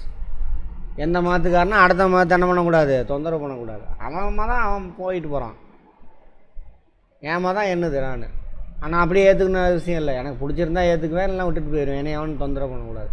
எனக்கு மதமே இல்லைங்க, அவனையும் தொந்தரவு பண்ணக்கூடாது. அதுக்கு பேர் தானே அது மத நல்லிணக்கம். ஆனால் இங்கே என்ன பண்ணுறானுங்க, மதத்தின் பேராக தூண்டி விடுறானுங்க. தமிழ்நாட்டில் அதை பண்ண முடியல, ஒன்றும் பண்ண முடியல அவனுங்க. வட இந்தியாவில் எப்படி ஓட்டு பொறுக்கிறானுங்க அவனுங்க, ஆட்சி பிடிச்சானுங்கன்றீங்க. இப்படி தான் மத கலவரத்தை தூண்டி விட்டுருவானுங்க. தூண்டி விட்டு தான் ஆட்சியே பிடிச்சானுங்க இந்த குரூப்பு, சங்கி மங்கி குரூப்பு. நம்ம ஊரில் ஒன்றும் பண்ண முடியல, அதான் தூண்டிக்கிட்டு இருக்கானுங்க. அங்கே போய் மதுரையில் போய் இப்போ பார்த்தீங்களா என்னம்மா என்ன முருகமாநாடு, அதுக்கு முன்னாடி என்னமோ சொன்னானுங்களே திருப்பரங்குன்றத்தை போய் பிடிச்சிக்கிட்டு கதை விட்டுக்கிட்டு இருந்தானுங்க பாருங்க. அதெல்லாம் எதுக்குன்றீங்க? அங்கே பிரச்சனையை தூண்டி விடணுங்க, இந்து முஸ்லீமுடைய சண்டையை மூட்டி விடணும், திருட்டு பசங்க ஓட்டு பொறுக்கிறதுக்காக. அதுக்கு என்ன பண்ணணும், நம்மளாம் அவேர்னஸ் நாலேஜோடு இருக்கணும். அதுக்கு தான் இது படிக்கிறது. அடுத்து மே 21 உலக கலாச்சாரம் மற்றும் பன்முகத்தன்மை. கலாச்சாரம்னா என்ன தெரியுமா? கல்ச்சர். ஒவ்வொரு வார்த்தைக்கும் அர்த்தம் தெரிஞ்சுக்கணும். சாப்பிட்றோம், சோறு சாப்பிட்றோம், எப்படி சாப்பிட்றேன், சாம்பார் வைக்கிற ஸ்டைல் இருக்குல்ல, அதே வித்தியாசம் சொல்கிறேன். நம்ம ஊரில் ஒரு மாதிரி சாப்பிடுவான், குஜராத்துக்காரன் இனிப்பாக சாப்பிடுவான். அவனோட ஃபுட்டு கல்ச்சரே வேறு, நம்ம கல்ச்சரே வேறு. ட்ரெஸ் பண்ணுறோம் எப்படி, அவன் ட்ரெஸ்ஸிங் கல்ச்சர் வேறு, நம்ம ட்ரெஸ்ஸிங் கல்ச்சர் வேறு. அப்போ நீ நடவடிக்கையெல்லாம் இருக்குல்ல, அது ஒவ்வொரு பேட்டர்ன் இருக்கும். அதுதான் கலாச்சாரம். வீடு கட்டுற ஸ்டைலு, டான்ஸு, பாட்டு பாடுறது எல்லாம் வித்தியாசமாக இருக்கும். அதான் அந்தந்த ஏரியாவில் இருக்கக்கூடிய கிளைமேட்டை பொறுத்து வேறுபடும். அது எல்லாத்தையும் பாதுகாக்கணும். அதுக்கு பேர் தானே அது உலக கலாச்சார பன்முகத்தன்மை, வேர்ல்டு கல்ச்சுரல் டைவர்சிட்டி டே. தொந்தரவு பண்ணக்கூடாது. ஆனால் இங்கே என்ன பண்ணணும்னு நினைக்கிறானுங்க, ஒரே நாடு, ஒரே மதம், ஒரே மொழி. எந்த மொழி? பூந்தி ட்ரை பண்ணிகிட்டு இருக்கானுங்க. பூந்தியாவது இனிப்பாக இருக்கும், அது ஒரு இது உப்பு சப்பு இல்லாத ஒன்றுமே புரியாது. அப்புறம் சாப்பாடு அவன் சொல்கிறது தான் சாப்பிட்ணும். பட் எதில் வேறுபாடு? ஜாதி கட்டமைப்பு, வர்ணாசிரத்தில் வேறுபாடு, ஆண் பெண் வேறுபாடு. அதான் அவனுங்க கலாச்சார இதே அப்படி கொண்டு வரானுங்க. அவன் இஷ்டத்துக்கு விட்டுறணும். என்ன சாப்பிட்ணுன்னு அவன் தான் முடிவு பண்ணுவான், நீ என்ன முடிவு பண்ணுற? இதெல்லாம் நடக்குது, கரண்ட் அஃபேரில் வரும், படிங்க, போய் படிங்க. குடியிருப்பு, செட்டில்மெண்ட் நேற்றே பார்த்தோமா, மக்கள் குடியிருக்கிறது, கிராமம், நரகம் எல்லாம் பார்த்தோமா. சரி,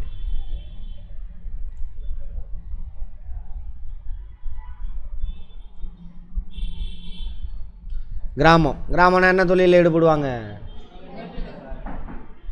விவசாயம் மட்டுமா? முதல்நிலை தொழில்கள் எல்லாம், அதில் விவசாயம் ஒன்று. நகரத்தில் 2ஆம் நிலை, 3ஆம் நிலை. 3ஆம் நிலை 4, 5 அதில் அடங்கிடும். அது என்னென்னு நேற்றே பார்த்துட்டோம். ஓகேவா? ரைட். சரி, தளம், டோப்போகிராஃபிம்பாங்க இங்கிலீஷில். சூழல் அமைப்பு, என்விரான். அதை பொறுத்த என்ன நேற்று பார்த்தோம்ல, நீளமான நகரம், வட்டமான கிராமம் எல்லாம் பார்த்தோம்ல. அப்புறம் வேறு என்னது, ஸ்டார் ஷேப்பில், செவ்வக வடிவில், இதெல்லாம் பார்த்தோம். இதெல்லாம் தீர்மானித்தது எது? அங்கே உள்ள டோப்போகிராஃபி, நில அமைப்பு முறை. அப்புறம் சூழல் அமைவு. எல்லாம் ஒரு குடியிருப்பின் அமைவிடம் நம்ம அன்றாட தேவைக்கான நீர் அளிப்பு, வேளாண் நிலம், இதெல்லாம் பொறுத்து தான் அங்கே குடிபெயர்வாங்க. அதெல்லாம் இல்லைன்னா என்ன ஆகும்? எவனும் போக மாட்டாங்க. கட்டுமான பொருள், எரிபொருள், இதெல்லாம் கிடைக்கிற இடத்துல குடியிருப்பு இருக்கும். பண்டைய குடியிருப்பின் வகைகள்.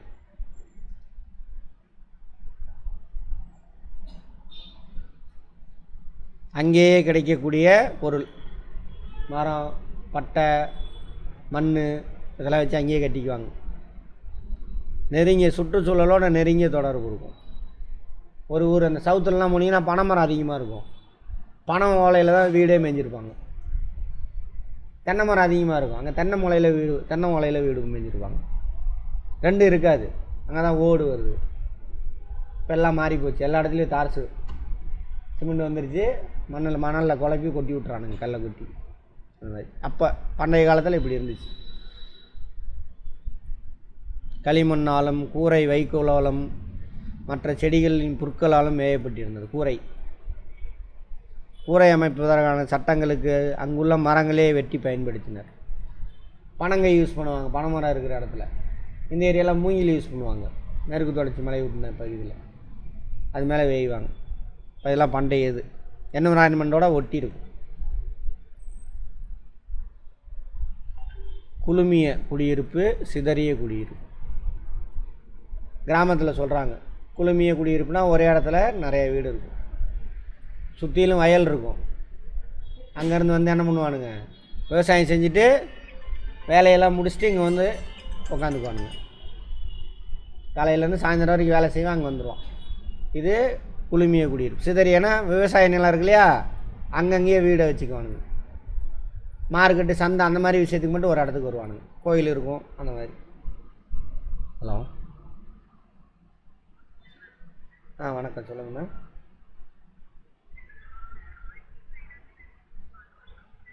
சரிங்க மேடம். இல்லை மேடம், இப்போதைக்கு எதுவும் தேவையில்லை மேடம், கூப்பிட்றேன் மேடம்.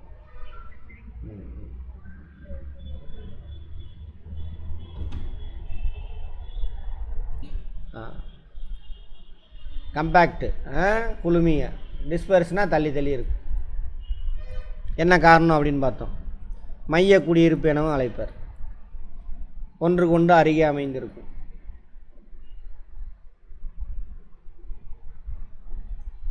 ஆற்று சமவெளிகளிலும் வளமான சமவெளியை ஒட்டியும் இருக்கும். இந்தியாவின் குழுமிய குடியிருப்புகளை வடக்கு சமவெளிகள் மற்றும் தீபகற்ப கடற்கரை சமவெளி காணலாம். இந்தியாவில் வடக்கு சமவெளினா இது கங்கை சமவெளி இங்கே. அப்புறம் இன்னொரு வார்த்தை என்ன யூஸ் பண்ணியிருந்தா தீபகற்ப சமவெளி. இங்கெல்லாம் இந்த கடற்கரை ஓரம் ஆற்றுப்படுகை அதெல்லாம் இந்தியாவில் எங்கே இருக்குதுன்னு கேட்பாங்க. குளுமிய ஏன்னா சுற்றிலும் வயல்வெளி அதெல்லாம் இருக்கும், நடுவில் ஊரை வச்சுக்குவானுங்க. ஏன்னா தனித்தனியாக இருந்தால் யாராவது வந்து அட்டாக் பண்ணிடுவாங்க, திருட்டு பயம் அதெல்லாம் இருக்கா. ஊருக்குள்ளே அங்கே போய் வேலை செஞ்சுட்டு இங்கே வந்து தங்கிக்குவாங்க. அந்த மாதிரி சிதறிய ஸ்கேட்டர்டு அதிக வெப்ப பகுதியிலும் மலைப்பகுதியிலும் பாலைவனங்கள்லாம் இருக்குல்ல, அங்கங்கே வீடு இருக்கு. அடர்ந்த காடு, புல்வெளிகள், தீவிர சாகுபடி பிரதேசங்கள், விவசாய நிலம். இதை மட்டும் தான் நான் சொன்னேன். அவன் காட்டிலையும் இருக்குது, புல்வெளி அங்கெல்லாம் அப்படி தான் இருக்கும். இடைவெளி விட்டு காணப்படுவது, வயல்வெளிகளோடு கலந்து காணப்படும். ஓகேவா, புரிஞ்சிட்டே வாங்க. கோசி மலைப்பகுதி வடக்கு பகுதியிலும், காசி கோசி சரி கங்கை சமவெளிகளிலும், ராஜஸ்தான் பாலைவன பகுதி. காசி அப்படின்னாக்கா யாரோ காசி ஜெயந்தியான்னு சொல்லுவாங்க. இங்கே இருக்கும் இந்தியா. இதான் இந்திய துணைக்கண்டம், வடகிழக்கு மாநிலம் மேகாலயாவில் இருக்கும். இங்கெல்லாம் நீலகிரி மலை அடிவாரத்திலும் காணப்படுது. என்னது ஸ்கேட்டர்டு இப்படி இருக்கும், அங்கங்கே தள்ளி தள்ளி இருப்பாங்க. படிநிலை கிராம குடியிருப்பு, நகர குடியிருப்பு, அர்பன் செட்டில்மெண்ட், ரூரல் செட்டில்மெண்ட். தனித்த சிறு கிராமம், கிராமம் சிறு சந்தை. அங்கே இப்படி தான் இருக்கும். அங்கங்கே தனித்தனியாக இருப்பான், அப்புறம் ஒரே இடத்துல குழுமி இருப்பான். அது கொஞ்சம் பெரிய கிராமமாக மாறும். அப்புறம் சந்தை. சந்தைக்காகவே அங்கே விவசாயம் நடக்காது. இந்த எல்லா கிராமத்துக்கும் நடுவில் ஒரு கிராமம் இருக்கும், பெரிய கிராமமாக இருக்கும். அங்கே வாரம் 1 நாள் 2 நாள் சந்தை நடக்கும். அங்கே மற்ற கடையெல்லாம் இருக்கும். எல்லா ஊருக்காரனும் அவன் காய்கறியெல்லாம் விளையிறத கொண்டுட்டு அங்கே வருவானுங்க. தேவையானதை வாங்கிக்கிட்டு அவனதை விற்றுட்டு தேவையானதை வாங்கிட்டு எடுத்துகிட்டு போயிடுவான். அந்த மாதிரி நீர்நிலையை ஒட்டிய இடங்களில் ஆறுகள், ஏரி, ஊற்று ஆகிய பெரும்பகுதியில் பெரும்பாலும் கிராம குடியிருப்பு இருக்கும். ஏன்னா விவசாயம் அங்கே தான் தண்ணி இருக்குல்ல, தண்ணி இருந்தால் தான் விவசாயம் செய்ய முடியாது. அந்த மாதிரி முதல்ல மனிதன் எங்கே குடியேறினான்? நாடோடியாக சுற்றிக்கிட்டு இருந்தவன் ஆற்றுப்படுகை. தண்ணி விவசாயம் செய்யணும்னா என்ன வேணும்? தண்ணி. ஆற்றுப்படுகை தான் மெயினாக. அதுதான் ஆற்று பள்ளத்தாக்குகளையும் கடற்கரை சமவெளியும் கிராம மக்கள் வாழ்வதற்கு ஏற்ற இடமாக கருதினர். மரம், கல், களிமண் இதை வச்சு வீடு கட்டுறாங்க. கிராம குடியிருப்புக்கு ஏற்ற காரணி இயற்கையான நிலத்தோற்றம், உள்ளூர் தட்பவெப்பநிலை, கிளைமேட் இருக்குல்ல, அது மண், நீர்வளம் இதெல்லாம் பொறுத்து தான் அங்கே கிராமத்தை அமைப்பாங்க. சும்மா அந்த கிராமத்துக்கு வந்திருக்க மாட்டாங்க. ஓகேவா. சமூக அமைப்பு, பொருளாதார நிலை இதெல்லாம் தான் வந்து என்னது அந்த இடத்துல ஒரு கிராமம் உருவாகிறதுக்கு காரணிகள். சமூக அமைப்புனா புரியுதா? கூட்டமாக ஒரு சிலர் வாழணும்னு நினைப்பாங்க, ஒரு சிலர் கூட்டமாக தனியாக வாழலாம். இந்த நார்வே, ஸ்வீடன், ஃபின்லாண்ட்லாம் பார்த்தோம்ல, அங்கெல்லாம் வீடெல்லாம் தனித்தனியாக தான் இருக்குது. இன்னுமுமே வளர்ச்சி அடைஞ்ச நாடு தெரியும். ஏன்னா அவனுக்கு எல்லாம் புரிஞ்சு போச்சு, வாழ்க்கையெல்லாம். ஒருத்தனை இன்னொருத்தர் திருட மாட்டான், எதுவும் பண்ண மாட்டான். அதனால் தனித்தனியாக வாழ்வானுங்க. இங்கே நம்ம ஊரில் என்ன இருக்கு? திருட்டு பயம். நைட்லேயே தனியாக போக முடியல, வழிப்பெரியில் ஈடுபடுறானுங்க. நம்ம ஊரே அப்படின்னா வட இந்தியா நினச்சிக்கோங்க. கொடுமை. வட இந்தியா நீங்கள் போய் பார்த்தீங்கன்னா அவ்வளோதான், தலை சுற்றிடும் உங்களுக்கு. என்னடா இது நம்ம நாடாது அப்படின்னு. நம்ம தமிழ்நாடுலாம் சொர்க்கம். அதனால தான் அவனுங்க அங்கே சாரையாக வரானுங்க. கேட்டால் திராவிடத்தால் வீழ்ந்துட்டோம் அப்படிம்பானுங்க, கதை விடுவானுங்க. சரி, கிராம குடியிருப்புகளின் அமைப்புகள், ரூரல் செட்டில்மெண்ட்டோட அமைப்புகள் நேற்றே பார்த்தோம். நீள் வடிவம், செவ்வக வடிவம், வட்ட வடிவம், நட்சத்திர வடிவம் பார்த்தோமா நேற்றே? நீள் வடிவம். சாலைகள், இருப்பு பாதைகள், ஆறு அல்லது கால்வாய், பள்ளத்தாக்கின் சரிவு ஆகியவற்றின் அருகில் கட்டப்பட்ட வீடுகளின் தொகுப்பு. லீனியர், நீள்வட்டமாக இருக்கும். நீள் வடிவம், லீனியர். இது இமயமலை, ஆல்ப்ஸ் மலை எங்கே இருக்குதுன்னு பார்த்தோம்? யூரோப்பில். ராக்கி மலை தொடர். நம்ம கேரளா இருக்குல்ல, கேரளாலையும் பாருங்க ரோட்டு ஓரமாக தான் இருக்கும் வீடுகள்லாம். ஏன்னா மலை பிரதேசம் எல்லாம் அப்படி தான் இருக்கும். செவ்வக வடிவம் அது. செவ்வக வடிவத்தில் இருக்கும். படம் எடுக்க தெரியாமல் எடுத்து போட்டு வச்சுருக்கானுங்க. அகலம் குறைந்து நீளமாக இருக்கும். சமவெளி பகுதிகள் அதிகமாக இருக்கும். சட்லஜ் நதி, சட்லஜ் இந்தியாவில் ஓடக்கூடிய ஒரு நதி. அடுத்து வட்ட வடிவ குடியிருப்புகள், நடுவில் ஏரி குளம் இருக்கும், அதை சுற்றியில் இருக்குன்னு பார்த்தோமா. அடுத்து நட்சத்திர வடிவம், இது வட்ட வடிவம், ஏரி குளம் இருக்கும். அல்லது இங்கே அவனோட குலதெய்வம் அதெல்லாம் இருக்கும், அதை சுற்றிலும் ஊர் இருக்கும். அடுத்து நட்சத்திர வடிவம், 4 ரோடு கிராஸ் ஆகிறது, அந்த மாதிரிலாம். நீர்நிலை குடியிருப்புகள், வெட் பாயிண்ட் செட்டில்மெண்ட், நீர்நிலை ஏரியாவில். ஈரப்பதமான வறண்ட நில குடியிருப்புகள். இங்கே பாருங்கள், நல்லா புரிஞ்சுக்கோங்க. வெட் பாயிண்ட், வறண்ட நிலப்பிரதேசங்களில் நீர்நிலை எங்கே இருக்குது அதை சுற்றி மக்கள் இருப்பாங்க, அதான் நீர்நிலை குடியிருப்பு. நம்ம திருச்சியை தாண்டிட்டிங்கன்னு வச்சுக்கோங்க, அங்கே எல்லா ஊர்லேயும் ஏரி குளம் கட்டாயம் இருக்கும். ஏன்? மழை பெய்யாது, வறண்ட நிலம். சரியா? அடுத்தது வறண்ட நில குடியிருப்புகள். வறண்ட நில குடியிருப்பு வந்து அதை சுற்றியுள்ள நிலத்தை காட்டிலும் சற்று உயரத்தில் அமைந்த குடியிருப்பு. ஏன்னா சுற்றியில் நிறையா மழை பெஞ்சு தண்ணி ஓடிக்கிட்டு இருக்கும், ஈரப்பதமாக இருக்கும். அதில் வீட்டை என்ன பண்ணுவான், உயரமான இடத்துல கட்டிக்குவான். அப்படியே உள்டா ஸ்டேட்மெண்ட்டில் கேட்கலாம், பார்த்துக்கோங்க. நீர் ஆதாரங்கள் நிலத்தோற்ற அமைப்பாலும் உலர்நிலை குடியிருப்புகள் வெள்ளத்தால் பாதிக்கப்படுவதில்லை. சிந்து சமவெளி நாகரிகத்தில் பார்ப்போம், உயரமான இடத்துல தான் கட்டியிருப்பானுங்க வீடு. சிந்து சமவெளி ஒட்டின பகுதி. யாத்திரை குடியிருப்பா, சரி. பில்கிரிமேஜ் செட்டில்மெண்ட், பழனி, திருச்செந்தூர், அங்கே அந்த கோயில் இருக்கிறதுனால தான் அந்த இதே உருவானுச்சு, ஊரே உருவானுச்சு. இல்லைன்னா இல்லை. அதுவும் பழனிலாம் பார்த்தீங்கன்னா தண்ணி இல்லாத ஒரு மொட்டை பழனி இருக்கிற இடம். அது சுற்றியில் அந்த பக்கம் செழிப்பாக இருக்கும், அங்கே இருந்து வரக்கூடியது. பழனியில் போட்டு போர் போட்டால் எடுக்காது, ஆனால் அது மேடான பகுதி, கரும்பாறை, தண்ணி நிற்காது, கொஞ்ச நாள் இருக்கும் போரில் தண்ணி, எல்லாம் வடிஞ்சு சுற்றிலும் ஓடிடும். அந்த மாதிரி அந்த யார், குமரனா? ஆமாம், குமரன். முருகன்னா சுப்பிரமணி, இவனுக்கு பேரை மாற்றிட்டானுங்க சுப்பிரமணி அப்படின்ட்டு. சுப்பிரமணி தமிழ் பேர் இல்லை, அவனுக்கு வச்சுக்கிட்டது. அவர் இல்லைன்னா அங்கே ஒன்றுமே கிடையாது. அந்த மாதிரி தமிழ்நாட்டில் பழனியில் அதே தானா? சரி, அதெல்லாம் வந்து அதுக்காகவே உருவான ஊர். அதெல்லாம் யாத்திரை குடியிருக்கு. இந்தியாவில் கேரள கடற்கரை ஓரத்தையும் கிழக்கு கடற்கரை டெல்டா கடையோர பகுதியிலும் வகையான குடியிருப்பு இருக்குது. கேரளாவெலாம் பாருங்கள், மழை பெஞ்சிட்டே இருக்கா, அதேமாதிரி கிழக்கு கடற்கரை டெல்டாவில் அங்கே எல்லாமே உயரமான குடியிருப்பு. ட்ரை லேண்ட் குடியிருப்பு, நகர்ப்புற குடியிருப்புகள். அடுத்தது நகரம். இப்போ கிராமத்தெல்லாம் முடிச்சுட்டு வந்தாச்சு. அடுத்தது நரகம். 2ஆம் மற்றும் 3ஆம் நிலை தொழில் முன்னாடியே சொல்லிட்டீங்க நீங்கள். அதில் நகரத்தில் நகரம், மாநகரம், பெருநகரம், இப்படி தான் பிடிக்கணும். நேற்று அந்த புக்கில் 3ஆக பிரித்து வச்சுக்கலாம். நகரம், 2ஆம் நிலை 3ஆம் நிலை தொழில் செய்யக்கூடிய மக்கள் அதிகமாக இருப்பாங்க. பிரைமரி செகண்டரி செக்டார் ஆக்டிவிட்டியில் ஈடுபடுறவங்க அதிகமாக இருப்பாங்க.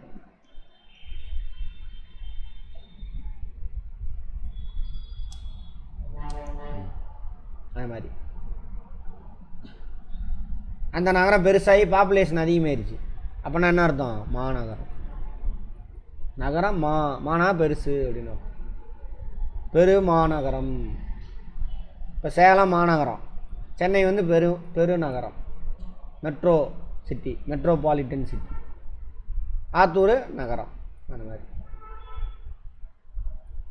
மக்கள் தொகை அளவு, தொழில் அமைப்பு, நிர்வாகம், அந்த அடிப்படையில் டவுன். சின்ன நகரம், இதுதான் சின்ன ஊர். டவுன் பஞ்சாயத்துன்னு சொல்கிறாங்களா, டவுன் நகராட்சி சொல்லுவாங்க. அங்கே இருக்கும் 5000த்துக்கு அதிகமான மக்கள் இருக்கும் இடத்தையே நகரம் என்பாங்க. இதில் நிறையா வெரைட்டி இருக்குது. நிர்வாக நகரம், அதாவது அரசாங்கத்தினுடைய ஆஃபீஸ்லாம் அங்கே தான் இருக்கும். Administrative town. இராணுவ நகரம், இராணுவத்தோட பெட்டாலியன் ஏதாவது அங்கே இருக்கும், அதுக்காக அந்த நகரம் உருவாயிருக்கு. ஊட்டியில் வெல்லிங்டன். அதேமாதிரி சென்னையில் கூட இன்றைக்கி கூட ஏதோ கரண்ட் அஃபேரில் ஏதோ வந்துச்சே, இராணுவ இடத்த பிடிச்சி வீடு கட்டிவிட்டாங்க, கோயில் கட்டிட்டானுங்க. அப்புறம் எல்லாம் இடித்து தள்ளி நேற்று சென்னையில் எது பக்கத்தில் இருக்கும், ஏர்போர்ட் பக்கம்னு நினைக்கிறேன், அதாவது ஒரு ஏரியா இந்த பக்கம். கல்வி நகரம், நிறையா ஸ்கூல் அல்லது யூனிவர்சிட்டி ஏதாவது வந்துருக்கும். கல்வி நகரம். இப்போ கருப்பூர்லாம் இருக்குல்ல, அது கருப்பூர் இருந்துச்சு. ஆனால் அந்த இடத்துல ஒரு சிட்டி மாதிரி ஃபார்ம் வந்ததே அந்த பெரியார் யூனிவர்சிட்டி வந்ததுனால தான். ஏன் அதை கூட விட்டுருங்க. பாரதியார் பாரதிதாசன் யூனிவர்சிட்டிலாம் பாருங்கள், அவுட்டரில் வந்துச்சு, அங்கே ஒரு நகரம் மாதிரி உருவாயிடுச்சு.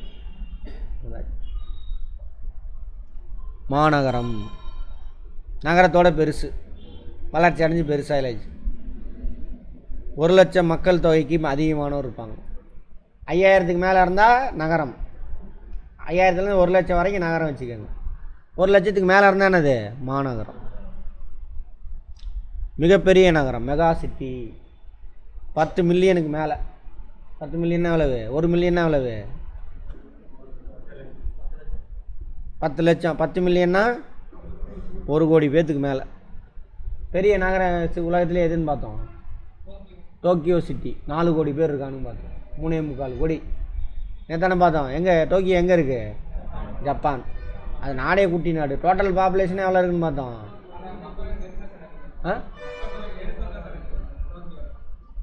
பாப்புலேஷன் தாங்க அதிகம், நெருக்கம்தான். பாப்புலேஷன் அதிகம், பாப்புலேஷன் அதிகமாக இருக்கக்கூடிய சிட்டி அதுதான். அதுதான் பெரிய சிட்டி, உலகத்துலேயே பெருசு பாப்புலேஷன் வச்சு. அடுத்தது 10 மில்லியனுக்கு மேல் மக்கள் தொகை கொண்ட பெரிய நகரமே என்னது? அது கேண்டன். டோக்கியோ, டெல்லி, மும்பை இந்தியாவில். இது ரெண்டும். கேண்டன் எங்கே இருக்குதுன்னு தெரில. உலக சுகாதார நிறுவனம், வேர்ல்டு ஹெல்த் ஆர்கனைசேஷன், WHO என்னன்னு கேட்பான். அது கூட கேட்பான்.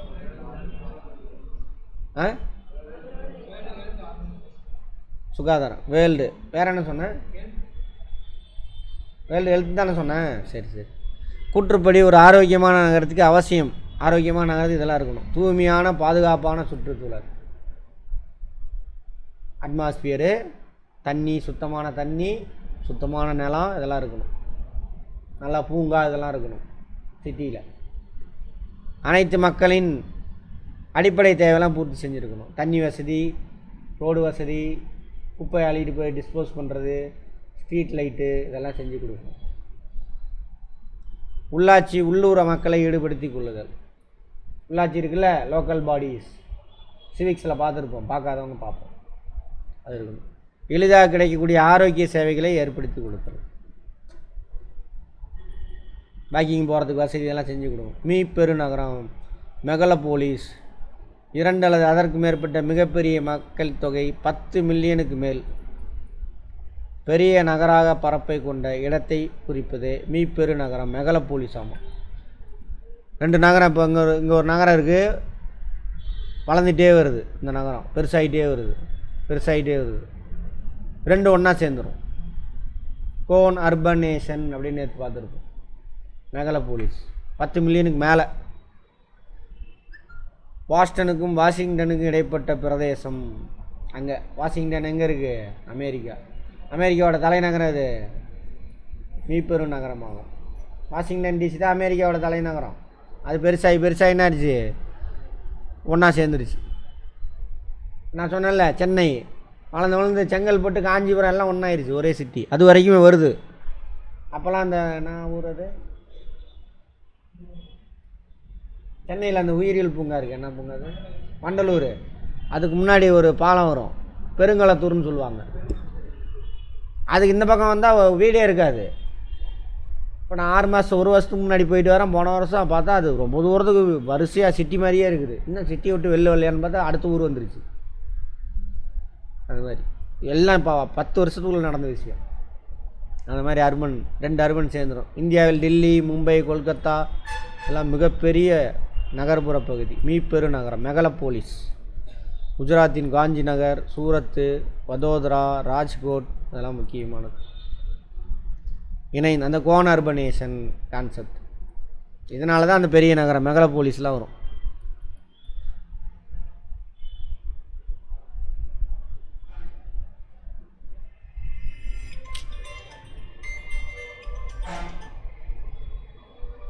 மகாராஷ்டிராவில் மும்பை, ஹரியானாவில் குர்கான், பரிதாபூர், நொய்டா, உத்தரப்பிரதேசத்தில் இதெல்லாம் இணைந்த நகரங்களாமா. நம்ம சென்னை மாதிரி சொன்னல, சென்னை, செங்கல்பட்டு அதெல்லாம் சேர்ந்தது.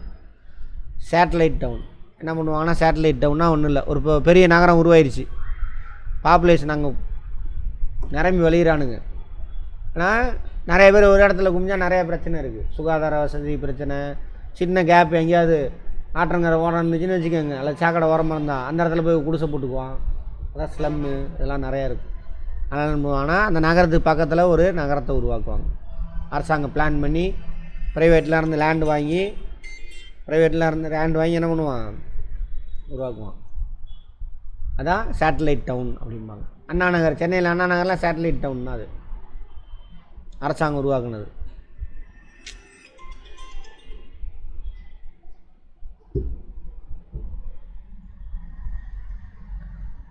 ஊரகம் நகரம் ரெண்டுக்கு வித்தியாசம். முதன்மை தொழில் அதிகமாக விடுவாங்க. இங்கே கரெக்டாக கதை மாதிரி கேட்டுட்டு வந்தீங்கன்னா படிக்கவே தேவையில்லை. இந்த கான்செப்ட் கொஸ்டின்லாம் வந்துச்சுன்னா அடிச்சுட்டு போயிடலாம். மக்கள் அடர்த்தி குறைவாக இருக்கும், ஸ்கேட்டர்டாக இருப்பாங்க. இதில் மக்கள் அடர்த்தி அதிகமாக இருக்கும்.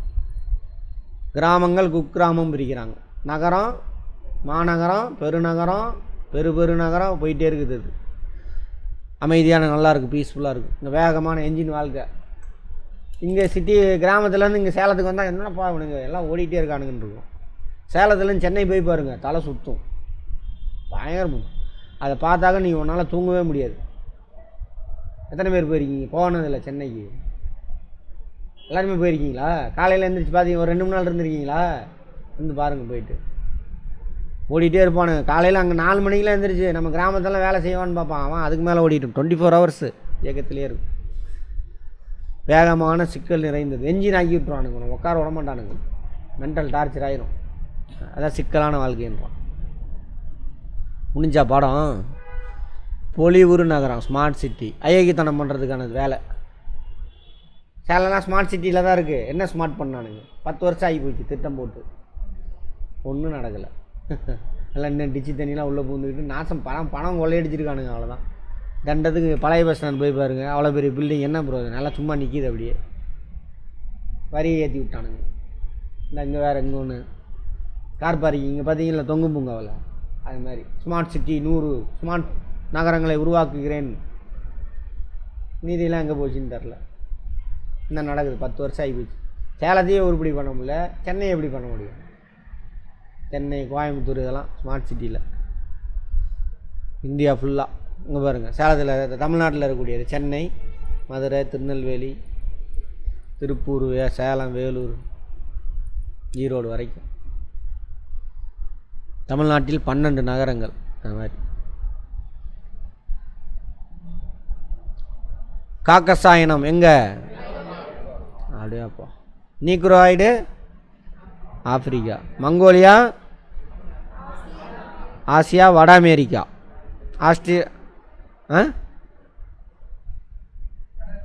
அடுத்தது டேஸ் இனம், ஆசிய அமெரிக்க இனம், மங்கோலியர்கள். உலக மக்கள் தொகை தினம். கிராமப்புற குடியிருப்புகள் டேஸ் அருகில் அமைந்துள்ளன. நீர்நிலைகள், ஏரி, குளம், ஆறு ஏதாவது இருக்கும். அளவின் அடிப்படையில் கீழ்காணும் நகர்ப்புற குடியிருப்புகளை. நகரம் 1, இதுதான் 1. பெருநகரம் 1, 3. 1, 3 எங்கே இருக்குது? 1 தான். அதுக்கு மேலே யோசிக்க வேண்டாம். இருந்தாலும் சும்மா இருக்கிறோம், அதனால பண்ணலாம். 1, 2 மீப்பெருநகரம், இணைந்த நகரம். அதுக்கப்புறம் தான் மீப்பெருநகரமா? சரி. 3, 2, 4. சரி. தென்னாப்பிரிக்காவின் டேஸ் பாலைவனத்தில் புஷ்மேன்கள். அதை பற்றி வெல்லவே இல்லையே. தென்னாப்பிரிக்கா புஷ்மேன்கள், கல்காரி. அங்கே இப்போ கல்காரி டெசர்ட் தான் இருக்குது. ஓகே, பார்த்தோமா? அங்கே இருந்துச்சு அங்கேயாவது? தென்னாப்பிரிக்கானா அங்கே கல்காரி டெசர்ட் தான். எங்கே? இங்கேனா சகாரா பாலைவனம். புஷ்மேன் மாடு மேய்க்கிறவனுங்க. பாலைவனத்தில் மாடு மேய்ச்சி அந்த மாட்டோட ரத்தம் இருக்குல்ல, அதை பிடிச்சி குடிப்பானுங்க. வரும், பின்னாடி வரும், பார்ப்போம். பார்க்கலாமா அவனுங்கள? கேட்டல் ரியரிங். மொழியின் பங்கு என்பது டேஸ் குடும்ப பகிர்வு அம்சங்களை தோற்றம் மற்றும் தொகுப்பாங்க. என்ன சொல்கிறானுங்க? அதை விட்டுருங்க. டேஸ் குடியிருப்பில் மக்கள் பெரும்பாலும் 2ஆம் 3ஆம் நிலை செயல்பாடுகள். நகர குடியிருப்பு. டேஸ் நகரங்கள் பொதுவாக கிராம நகர்ப்புற எல்லைக்கு வெளியே அமைந்திருக்கும். சேட்டலைட் புனை நகரம். டேஷ் குடியிருப்பு வழிபாட்டு தலங்களை சுற்றி இருக்கும். யாத்திரை. இங்கிலீஷில் என்ன பார்த்தோம்?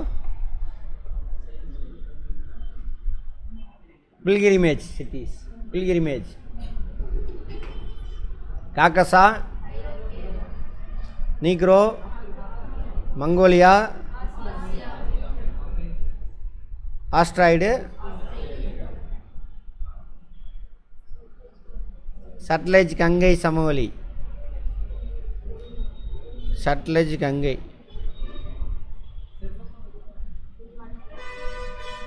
சரி பார்ப்போம். நீலகிரி,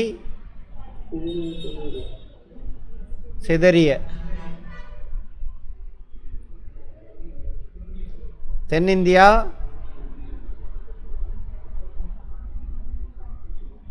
வட்ட குடியிருப்பு சொல்லாமா?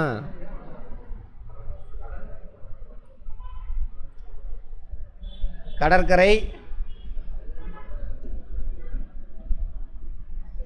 இதை பார்த்தே மார்க் பண்ணுங்க. உலகில் அநேக மொழிகள் பேசப்படுகின்றன. அநேகனா பெரும்பான்மை. மொழி வேற்றுமை உலகில் அதிக அளவில் காணப்படுகிறது. கரெக்டு தான். நிறையா மொழி, அநேகனா நிறையா மொழி பேசப்படும். பழனி தமிழ்நாட்டில் யாத்திரை குடியிருப்புக்கு ஒரு எடுத்துக்காட்டு. கரெக்டா? அங்கே இரும்பேக்கு தொழிற்சாலை அமைந்துள்ளது. அப்படியா? இரும்பேக்கு தொழிற்சாலை தமிழ்நாட்டில் எங்கே இருக்குது? சேலத்தில். பொருந்தாததை வட்டமிடு. என்ன தொழில் இது?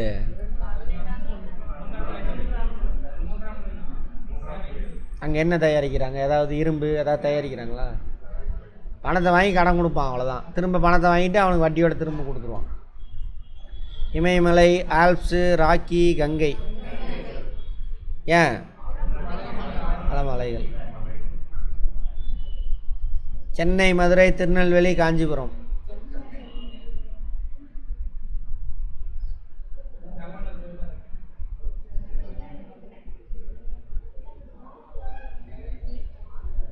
சரி, சென்னை பெரிய நகரம், மாநகரம், அப்படி அதனால் வச்சுக்கலாம்.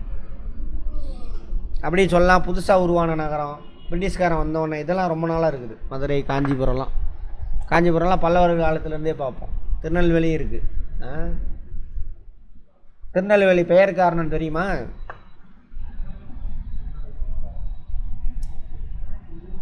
அந்த ஊர் நடுவில் இருக்கும். சரியா? சுற்றிலும் பசுமையான வயல்வெளிகள். அந்த ஊருக்கு வேலி மாதிரி இருந்துச்சாமா. சரியா? அதனால தான் திருநெல்வேலி. அந்த ஊருக்கு பசுமையான நெல் வயல்கள் வேலி போன்று அமைந்திருந்தன. அதுதான் திருநெல்வேலி பெயர் காரணம். ரைட், போதும், முடிச்சாச்சு.